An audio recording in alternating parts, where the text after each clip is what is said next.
Saudara, hari ini kita akan kembali belajar tentang peristiwa-peristiwa spektakuler, yaitu tentang air bah. Kita akan melihat kronologi secara detail ya tentang air bah pada zaman Nuh, dan ini ingin menegaskan kepada kita bahwa air bah itu bukan mitos, tapi fakta historis. Dan salah satu pembuktian bahwa air bah itu bukan mitos tapi fakta adalah kronos, yaitu urutan waktu yang sedemikian detail yang dijelaskan oleh Alkitab kepada kita. Mari kita lihat kronologinya secara detail. Saudara bisa lihat ada tabel di screen saya.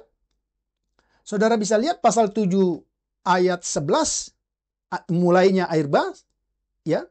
Dan itu bertahun 1702 600. Oke, saudara bisa lihat kemudian pasal 7 ayat 12, pasal 7 ayat 24, pasal 8 ayat 4, pasal 8 ayat 5, pasal 8 ayat 6 dan 7, pasal 8 ayat 8, pasal 8 ayat 10 dan 11, pasal 8 ayat 12, pasal 8 ayat 13. Terakhir, air bah berakhir pada pasal 8 ayat 14 dan seterusnya. Itu bertahun 1702 601. Artinya bahwa air bah itu terjadi tidak kurang dari 1 tahun. Mari kita lihat uraian dari tabel itu di screen berikutnya. Kita lihat hari pertama sampai dengan hari yang ketujuh, ya. Tuhan memberitahu Nuh bahwa sudah waktunya untuk naik ke bahtera karena 7 hari air bah akan mulai. Saudara bisa lihat Kejadian pasal 7 ayat 1 dan 4 sampai dengan 4. Kemudian sesuai instruksi Tuhan, Nuh membawa keluarganya dan makhluk-makhluk ke dalam bahtera. Ya. Hari ke-7 sampai dengan hari yang ke-47. Kalau saudara sedikit agak bingung, saudara kembali ke tabel tadi, jadi saudara bisa menghitung. Ya, jadi angka ini bukan angka yang dibuat-buat, tapi ada hitungan-hitungannya sesuai dengan tanggal-tanggal tadi. Allah menutup pintu air bah dan air bah pun mulai. Kejadian pasal 7 ayat 16 sampai 17. Kanopi uap air yang mengelilingi bumi runtuh. Ya. Gempa bumi dan letusan gunung berapi menyebabkan kerusakan lebih lanjut. Pada saat yang sama, reservoir bawah tanah memuntahkan airnya ke permukaan bumi. Selama 40 hari banjir melanda, setiap makhluk hidup di muka bumi mati. Hanya Nuh dan mereka yang bersamanya di bahtera tetap hidup. Saudara bisa perhatikan, kita berhenti sejenak pada detail ini. Ya, saudara, ini banjir yang luar biasa yang bersifat universal seperti yang saya jelaskan pada video sebelumnya. Mengapa? Karena air bukan hanya datang dari atas, tapi ya bumi mengeluarkan air. Ya, permukaan bumi itu meletus dan mengeluarkan seluruh sumber air itu keluar dari bawah bumi. Mari kita perhatikan hari yang berikutnya. Hari yang ke-47 sampai hari 157. Hujan akhirnya berhenti, tetapi air belum surut. Saudara bisa lihat Kejadian 8 ayat 2 sampai 3. Selama 110 hari setelah hujan berhenti, air menutupi seluruh bumi. Bahtera dengan penumpangnya hanyut di permukaan air menunggu air tenang. Itu hari yang ke-47 sampai hari yang ke-157. Oke? Kemudian hari yang ke-157 sampai hari yang ke-231. Saudara boleh hitung-hitung gitu ya. Bahtera itu berhenti di pegunungan Ararat yang baru terbentuk. Ya, saudara bisa lihat Kejadian 8 ayat 4.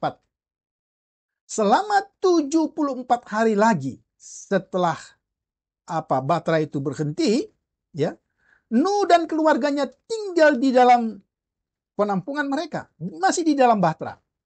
Sementara itu Tuhan mengirimkan angin untuk bertiup di atas tanah untuk membantu mendorong air ke cekungan laut yang baru. Gunung-gunung masih naik dan lembah-lembah terbentuk. Hari yang berikutnya, hari yang ke-231 sampai dengan hari yang ke-271. Puncak gunung lainnya muncul. Kejadian 8 ayat 5.